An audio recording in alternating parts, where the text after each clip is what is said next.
इमाम हुसैन के साथ खड़ा है या फिर यजीद के साथ खड़ा है। बड़ी माजरत के साथ अगर बुरा लगे तो माफ करना, कड़े पहनने का नाम हुसैनियत नहीं है, डोरे हाथों में बांधने का नाम हुसैनियत नहीं है, रंग बिरंगी कपड़ों पहनने का नाम हुसैनियत नहीं है, 10 दिन के मुहर्रमी बनने का नाम हुसैनियत नहीं है। हुसैनियत क्या है? हुसैनियत ये है, अगर दीन के तहफ्फुज़ के लिए घर लुटाना पड़े तो घर लुटा दो, औलाद लुटाना पड़े तो औलाद लुटा दो, हत्ता कि जान भी कुर्बान करना पड़े तो जान भी कुर्बान करके बता दो, जाने अहम नहीं है, अल्लाह का दीन है। अल्लाह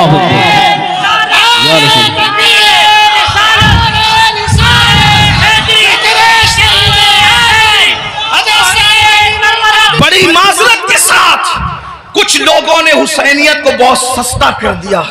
अगर डोरे कड़े और कलर के कपड़ों का नाम हुसैनियत होता या चंद महफिलों का नाम हुसैनियत होता, फिर तो पूरी दुनिया हुसैनियत की तरफ आ जाती। हुसैनियत इतनी आसान तो नहीं है ना। उस दौर में भी 22,000 का लश्कर अलग खड़ा है और 72 नफूस अलग खड़े हैं। इससे पता चला हुसैनियत आसान नहीं है। अब अपने आप में डूबकर सोचो, क़यामत के दिन अल्लाह अकबर किसके साथ उठोगे? मेरी कौम के वो जवानों जो अपनी रातों को गंदी फिल्मों के साथ जो है वो अल्लाह अकबर जहन्नम के अजाब को कबूल करते हुए, खुदा के चैलेंज से न डरते हुए, नरम नरम गद्दों पे लेटकर अगर जिना के मनाजिर देख रहे हो तो मैं यहाँ उलमा मौजूद है, एक बात अर्ज करूं कि यजीद भी तो कहीं फिर ऐसा काम करने वालों से इस मामले में 2 कदम पीछे नजर आ रहा है। और मेरी कौम के वो जवान जो अपने आप को हुसैनी कह रहे हैं, वो इस मामले के अंदर, इस मामले में कह रहा है, क्या वो यजीद से 2 कदम आगे नजर नहीं आते? अल्लाह बताओ तो सही। शहजादे रसूल से मोहब्बत का दावा, और कोई मुसलमान ये तसव्वुर कर सकता है कि वो जिना के अड्डे पे जाए? वो जिना जिसके बारे में अल्लाह के रसूल सल्लल्लाहु अलैहि वसल्लम गैब नबी ने फरमाया कि क़यामत के दिन जानियों को आग के कपड़े पहनाए जाएंगे, आग का कुर्ता पहनाया जाएगा और उनकी शर्मगाहों पर जहन्नम की आग भड़काई जाएगी। फिर उसके बाद दूसरी चीज शराब को लेने, नशा को लेने। अल्लाह अकबर, 16-16, 17-17 साल के लड़के आज हमारे नशा की तरफ जा रहे हैं। और अल्लाह अकबर, नशा की तरफ जो चीज ले जा रही है, मुझे ऐसा महसूस हो रहा है कि हुक्का जो है वो इंसान को नशे की तरफ तेजी के साथ ले जा रहा है।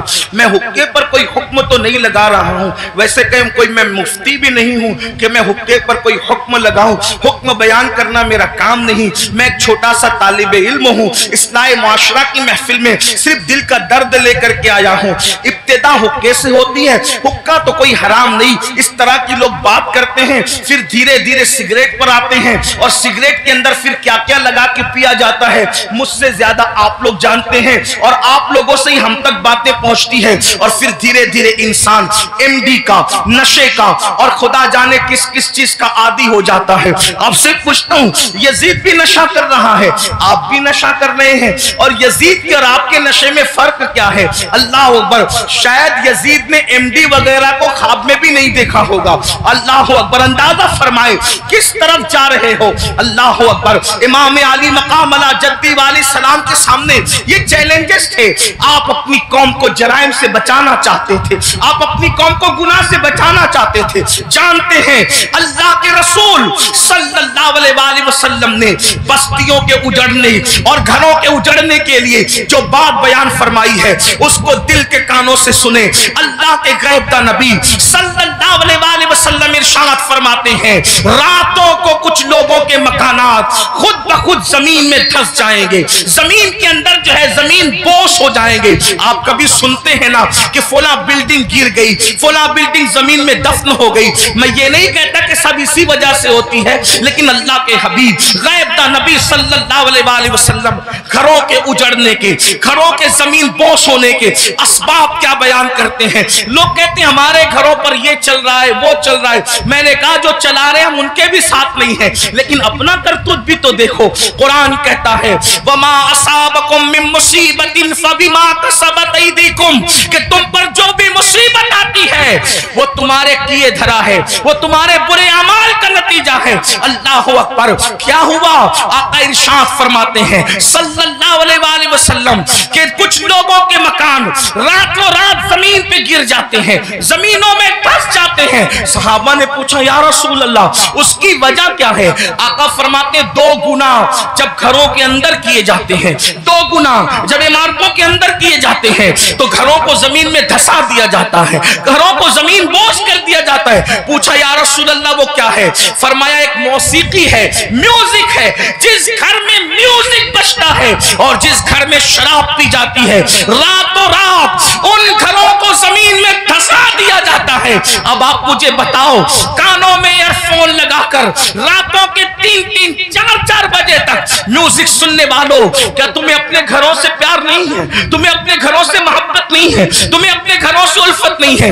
और फिर अल्लाह के हबीब अलैहिस्सलाम फरमाते हैं जिसने दुनिया में शराब का एक घूंट पिया और तौबा नहीं की, जब वो मरेगा तो मरने वक्त उसकी जबान पे कलमा जारी नहीं होगा, वो कलमे से महरूम रहेगा। और यहां तक के हजरत मालिकुद्दीनार फरमाते हैं मैंने कई नशा करने वालों को कुफ्र पर मरते देखा है। अल्लाह अकबर। हजरत उमर इब्न अब्दुल अजीज कहते हैं मैंने कई नशा करने वालों को कुफ्र पर काफिर होकर मरते देखा है। अल्लाह के बंदो जरा गौर तो करो। फिर तीसरी चीज लेते हैं नमाज के हवाले से।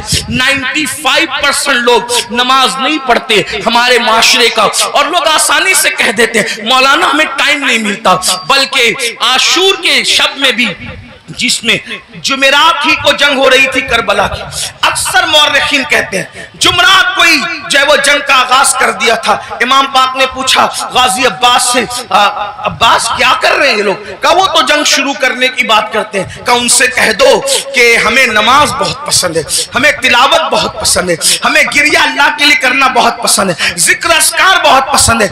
वो जंग तो होनी है, लेकिन एक रात की वो हमें मोहलत दे दे ताकि आने वाली रात शबे आशूर है उसमें हम अल्लाह की इबादत करें, गिरिया वजारी करें। आपसे पूछता हूं इमाम तो मोहलत ले रहे हैं इबादत के लिए, और अल्लाह रब्बुल इज्जत ने हमें पूरी जिंदगी दी है, इबादत की तरफ नहीं आते। कितनी सादगी से इंसान कहता है मौलाना टाइम नहीं मिलता।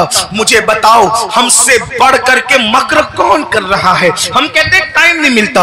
अगर तिलावत के लिए टाइम नहीं है तो घंटों घंटों व्हाट्सएप पर वक्त के लिए कैसे टाइम मिलता है? अगर अल्लाह की इबादत के लिए टाइम नहीं है तो फेसबुक पर, यूट्यूब पर घंटों गुजारने के लिए टाइम कैसे मिलता है? दोस्तों के साथ गपशप करने के लिए टाइम कैसे मिलता है?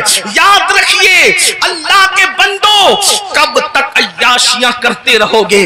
कब तक जराइम करते रहोगे? कब तक खुदा के गजब को चैलेंज करते रहोगे? कब तक अल्लाह के अजाब को दावत देते रहोगे? कब तक खुदा के अजाब से गफलत बरतते रहोगे? याद रखना अल्लाह ने किसी को बहुत लंबी उम्र हमेशा के लिए नहीं दी है। आखिर मौत है मौत, आखिर मौत है मौत। जब उसने महबूबों को मौत दी है तो फिर मरदूदों का क्या हाल होगा? जब उसने मुकर्रबीन को मौत का मजा चखाया है तो दूर रहने वालों का क्या हाल होगा? याद रखना जिस दिन रूह का रिश्ता जिस्म से टूट जाएगा उस दिन सिवाय पछतावे के कुछ हाथ नहीं आएगा। अल्लाह अल्लाह जब लोगों के दरमियान बैठते हो तो वलियों की तरह बातें करते हो, और जब तन्हाइयों में होते हो तो शैतान का नंगा नाच बन जाते हो। ये मुनाफिकत नहीं है तो और क्या है? जबान कुछ और कहे और किरदार कुछ और कहे। कुरान कहता है लिमा तक़ूलूना मा ला तफ़अलून, वो क्यों कहते हो जिस पर खुद अमल नहीं करते। मुसलमानों बताओ अल्लाह अकबर, हमें नमाज के लिए टाइम नहीं। कौन नमाज? वो नमाज जो मेराजुल मोमिनीन है, वो नमाज जो रसूलुल्लाह सल्लल्लाहु अलैहि वसल्लम की आंखों की ठंडक है, वो नमाज जो गुनाहों से इंसान को ऐसे पाक कर देती है जैसे गुस्ल करने वालों के जिस्म का मैल खत्म हो जाता है, वो नमाज जो अल्लाह से बंदे को करीब कर देती है, अल्लाह का कुर्ब नसीब होता है जिस नमाज से। कौन सी नमाज? वो नमाज जिसकी बुनियाद पर इंसान रहमतों का मुस्तहिक होता है। कौन सी नमाज? वो नमाज जिससे रोजी में बरकत होती है। वो नमाज जिसके बाद दुआएं कबूल होती है। वो नमाज जिसके पढ़ने से बीमारियों का खात्मा होता है। वो नमाज जिसके बाद इंसान को मकाम महबूबियत मिलता है। वो नमाज, अल्लाहु अकबर, सारे अहकामात जमीन पर भेजे गए, लेकिन जब नमाज देना हुआ तो जमीन पर नहीं भेजी गई, बल्कि मेराज में लामका पे बुलाकर महबूब को दे के बताया गया। सारे अहकामात अपनी जगह है, लेकिन नमाज का मामला अपनी जगह है। इसीलिए बुजुर्गों ने फरमाया, अल्लाह के रसूल अलैहिस्सलाम फरमाते हैं कि सबसे पहले क़यामत में नमाज के बारे में पूछा जाएगा।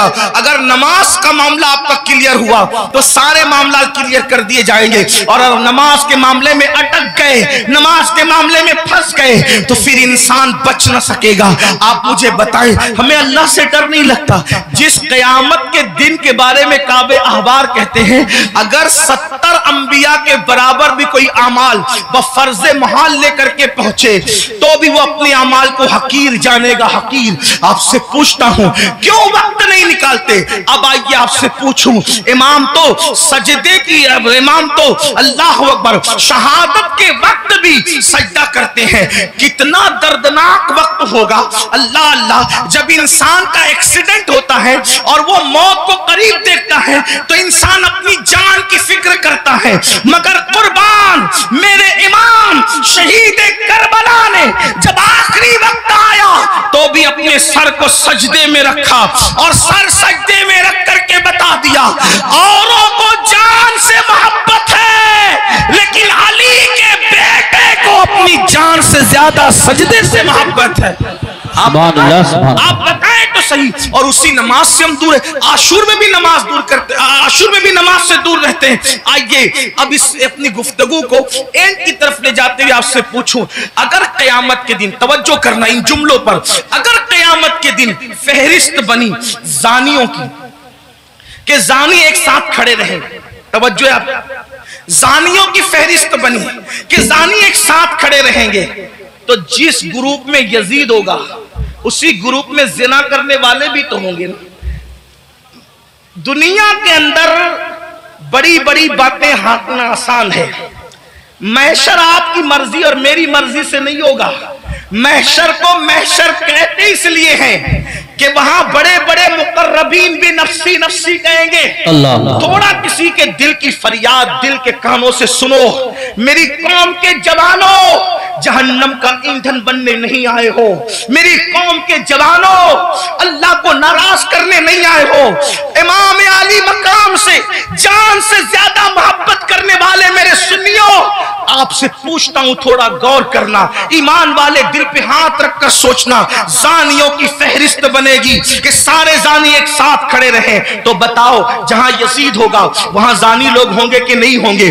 और निगाहों की पाकीज़ा, निगाहों को पाकीज़ा रखने वालों की फहरिस्त बनेगी कि जो निगाहों को नीचा रखते थे, औरतों को पाप की नजर से नहीं देखते थे, जिनकी निगाहों में तकद्दुस था, वो सब एक तरफ खड़े रहे। तो बताओ, अल्लाह अकबर, निगाहों को तहफ्फुज देने वाले इमाम हुसैन के साथ खड़े होंगे और जिना करने वाले यजीद के साथ खड़े होंगे। अगर क़यामत में ऐसा हो गया, अगर हो गया कि बेनमाजी एक साथ रहे और नमाजों की पाबंदी करने वाले एक साथ खड़े रहे, तो बताओ यजीद के साथ खड़े होंगे कि नहीं होंगे बेनमाजी? और जो नमाजों को तहफ्फुज देते थे वो उस शहीद के साथ खड़े होंगे कि नहीं होंगे, जिसने सर को सजदे में कुर्बान किया है, सर सजदे में कुर्बान किया है।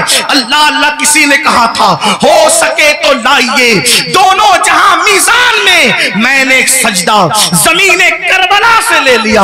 अल्लाह अकबर। बताओ मुसलमानों, तो पता चला ये नजरियात की जंग है, ये नजरियात की जंग है। आपसे पूछूं, जंग में जब इंसान जाता है, जंग में जब इंसान जाता है फौज लेकर जाता है, बहन लेकर नहीं जाता। जंग में इंसान जाता है फौज लेकर जाता है, बीबियां लेकर नहीं जाता। जंग में इंसान जाता है, अल्लाह अकबर, फौज लेकर जाता है, सौतेले भाई लेकर नहीं जाता। जंग में इंसान जाता है, 6 महीने का बच्चा लेकर नहीं जाता। इमाम आप जंग में भी जा रहे हैं, और कुछ लोग तो ये कहते हैं कि चलो इत्तेफाकी हादसा हो गया। इत्तेफाकी हादसा आपके मौर्रिखीन के लोगों के लिए कहने को है, वरना रसूलुल्लाह के घर का बच्चा बच्चा जानता था। आका ने इतनी तफसील से करबला बयान की थी। इब्ने अब्बास कहते हैं कि नबी के घर के बच्चे बच्चे को पता था कि हुसैन मैदान करबला में खड़े जब वो शहीद होंगे जंगे सिफ़ीन के मौके पर। मौलाए कायनात जब करबला के करीब से गुजरे तो रोए, फरमाया यहाँ हुसैन के ऊंट बैठेंगे, यहाँ उनके कजावे रखे जाएंगे। यानी कितनी तफसील मालूम थी खानदान रसूल को कि ऊंट कहाँ बैठेंगे वो भी पता है, खैमे कहाँ लगेंगे वो भी पता है, कजावे कहाँ रखे जाएंगे वो भी पता है। आप कहते हैं हादसा हो गया, लेकिन ये हकायक है, सच्चाई है। इमाम आप जंग के लिए जा रहे हैं, लेकिन बीबियां ले जा रहे हैं, जंग के लिए जा रहे हैं, बहनें ले जा रहे हैं, जंग के लिए जा रहे हैं, बेटियां ले जा रहे हैं, जंग के लिए जा रहे हैं, बच्चे ले जा रहे हैं, जंग के लिए जा रहे हैं, सौतेले भाई ले जा रहे हैं। ऐसा क्यों? इमाम गोया के बताएंगे ये तलवारों के टकराने की जंग नहीं, बल्कि ये किरदार की जंग है, ये नजरियात की जंग है। एक तरफ यजीद सौतेली मां को पाक की नजर से देख रहा है, तो हम मैदान में बताएंगे कि सौतेले रिश्ते का तकद्दुस क्या है। आप देखें पूरी दुनिया के अंदर सौतेला रिश्ता हमेशा मशकूक रहा है। आप तवज्जो करें, सौतेला रिश्ता हमेशा मशकूक रहा है। आप नहीं देखते सौतेले रिश्ते का मतलब कुरान की तफासिर उठा करके देखे, इब्ने अब्बास से लेकर साहिब नईमी तक सौतेले रिश्ते का मतलब क्या। हजरत याकूब अलैहिस्सलाम की बीवी जो हजरत यूसुफ अलैहिस्सलाम की सौतेली मां है, अल्लाह अकबर, वो अपने बेटों को बता रही है, अल्लाह अकबर, के तुम्हारे सौतेले भाई ने ये ख्वाब देखा है। इसी तरह है ना, सौतेले भाई हाथ का पानी छीन करके जमीन पे डाल रहे हैं, सौतेले भाई हाथ की रोटी छीन करके कुत्ते को डाल रहे हैं, सौतेले भाई मार पीट करके कुएं में फेंक रहे हैं। यही तो सौतेला रिश्ता लोग जानते हैं। मगर कुर्बान जाए इमाम आली मकाम सौतेले भाइयों को करबला में ले जाकर और फिर उनकी वफा का इजहार करके बता रहे, आखिरकार इमाम हुसैन ने सौतेले भाइयों के साथ सुलूक क्या किया होगा कि सौतेले भाई अपनी जान से ज्यादा अपने सौतेले भाई से प्यार कर रहे हैं। कोई किसी पर यूं तो नहीं मरता, कोई किसी से यूं तो प्यार नहीं करता। अब आपसे पूछता हूं, हुसैन पाक का सौतेला भाई सबसे ज्यादा मोतबर बावफा है, जिसे दुनिया गाजी अब्बास के नाम से जानती है। आपसे पूछता हूं, वफा का दूसरा नाम अगर करबला के बाद हमसे कोई पूछे तो हम हजरत गाजी अब्बास का नाम लिया करते। शिमर ने अल्लाह अकबर रिश्तेदारी की वजह से हजरत अब्बास को अमान लिखी, उनके भाइयों को अमान लिखी, तो हजरत अब्बास ने कहा शिमर तुझ पर भी लानत है और तेरी अमान पर भी लानत है। वल्लाह तूने नबी के शहजादे को अमान नहीं दी, उनको काटना चाहता है, हमें बचाना चाहता है। हुसैन के बाद जिंदा रहने को हम पसंद ही नहीं करते। ये एक सौतेले भाई का जज्बा। अब आपसे पूछता हूं, अगर आप करबलाई है, अगर आप हुसैनी है, तो इस मजमे में अपने दिल में सोचो आपके सगे भाई के साथ आपका सलूक क्या है। करबला सिर्फ काले कपड़ों का नाम तो नहीं है ना पहनने का, करबला सीना पीटने का नाम नहीं। हमारे दरमियान करबला उसवे मुस्तफा की तफसीर का नाम है। हमारे नजदीक करबला बद्र ओहद के मकसद की तकमील का नाम है। आप समझते क्या है करबला को, लेकिन हमारे अंदर करबला कहाँ है। हमने रस्मी और इसमी करबला को तो देखा, हमने हकीकत करबला को नहीं देखा। बताओ आप और हमारा जज्बा भाई के बारे में क्या है। यही ना, उसका खेत हड़प कर लिया, उसका हिस्सा हजम कर लिया, उस पर केस कर दिया, उसके खिलाफ खड़े हो गए, उसकी बेटी को अच्छे रिश्ते आते तो आपको पसंद नहीं आता, आपको हजम नहीं होता। बताएं तो सही, उसके घर में बेटे ही बेटे पैदा हो तो आपको तकलीफ होती है। ये आपका मामला सगे भाई के लिए, और वहां सौतेले भाई के साथ अंदाज क्या है सरकार गाजी अब्बास के साथ देखें। फिर उसके बाद इमाम अपनी बहन को करबला में लाए। जब इमाम किसी की कोई बात नहीं मानते, तवज्जो करना, जब इमाम किसी की कोई बात नहीं मानते तो सैयदा ज़ैनब खड़ी होकर कहती है भैया ये कर लो, भैया ये कर लो। बहन की कोई बात नहीं टलती। गोया कि हुसैन बता रहे वहां बहन का कोई तकद्दुस नहीं है, और यहां बहन के तकद्दुस का आलम यह है कि बज़ाहिर अगर हजरत इमाम के अपनी फिक्र के खिलाफ बहन बात कर रही है तो इमाम उसको ही मानते नजर आ रहे। किसने नहीं कहा था कि अली असगर को ले जाएं और यजीदियों से कह के पानी पिलाते? इमाम ने सबको मना किया, लेकिन जब बहन आई और बहन ने कहा मेरे लिए चले जाएं, मैं कह रही हूं आप चले जाएं, तो मौर्रिखीन लिख रहे हैं बहन की बात मानकर इमाम यजीदियों की तरफ जाते हुए नजर आते हैं। हालांकि ये इमाम पाक रज़ी अल्लाह तबारक व तआला की शान है कि यजीदियों के हाथों से उनके शहजादा वाला तबार ने पानी नोश नहीं फरमाया, वो तो शहीद हो गए। लेकिन आपसे पूछता हूं, बहन के बारे में इमाम आली मकाम का हाल ये, बीबियों की मौजूदगी में क़यादत का झंडा खानदान नबुव्वत का किसी के हाथ में देते हैं, बेटियों की और बीबियों की मौजूदगी में उसको बहन कहते हैं। बताओ, इमाम तो बहन से इतना प्यार करते हैं। हमारा और आपका बहनों के साथ क्या ताल्लुक है? हमारा और आपका बहनों के साथ क्या रिश्ता है? आप बताएं मुझे। अगर बहन घर आ जाए 4 बच्चों को लेकर, तो भाई और भाभी बात करते हैं, खिलाएंगे कहां से? हैरत की बात यह है, जिस कौम की सोच फिक्रे हुसैन से इस कदर गिर जाए, फिर क्या उस कौम के लिए ये ना कहा जाए कि वो नाम के लिए तो हुसैनी बनी है, लेकिन अफकार के एतबार से वो कहीं ना कहीं यजीदियत का शिकार है। मेरे आका सल्लल्लाहु अलैहि वसल्लम के दीवानों, जानते हैं बहन का मकाम क्या है, बहन का मर्तबा क्या है? और ये अल्लाह के रसूल अलैहिस्सलाम से सीखा। आका अलैहिस्सलाम की कोई हकीकी बहन न थी, लेकिन जब जंगे हुनैन के मौके पर, अल्लाहु अकबर, हुनैन के अंदर वाफर मिकदार में, कसीर मिकदार में जो वो गनीमत का माल आया, तो उस वक्त तो एक खातून आई और आने के बाद कहा, ए मोहम्मद, मैं आपकी बहन हूं, मैं आपकी बहन हूं। हुजूर अलैहिस्सलाम को उस बहन से जुदा हुए तकरीबन कमोबेश आधी सदी बीत चुकी थी। अल्लाह के हबीब अलैहिस्सलाम ने कहा, तुम मेरी बहन हो, नाम क्या है? कहा, मेरा नाम शैमा है, मैं हलीमा की बेटी हूं। आका अलैहिस्सलाम ने फरमाया, शैमा को तो जानता हूं, हलीमा को भी जानता हूं, मेरी वो माँ है, रजाई माँ, लेकिन शैमा तुम मेरी बहन और तुम ही हो, इसकी निशानी तुम्हारे पास क्या है? अल्लाह, क्या निशानी है मुझे बताओ। तो हजरत शैमा कहती है, एक बात ऐसी है जो सिर्फ तुम और मैं जानते हैं, तीसरा कोई नहीं जानता हमारे सिवा। का वो कौन सी? तो आका अलैहिस्सलाम से उन्होंने अर्ज किया, एक दिन मैं आपको कहीं ले जाना चाहती थी, एक दिन मैं आपको कहीं ले जाना चाहती, आप आना नहीं चाहते थे, मैंने जबरदस्ती की, गोद में छीना। आपने अक्सर ये मंजर देखा होगा घरों में कि बड़ी बहनें भाई को गोद में ले जाना चाहती है, वो नहीं आना चाहता, तो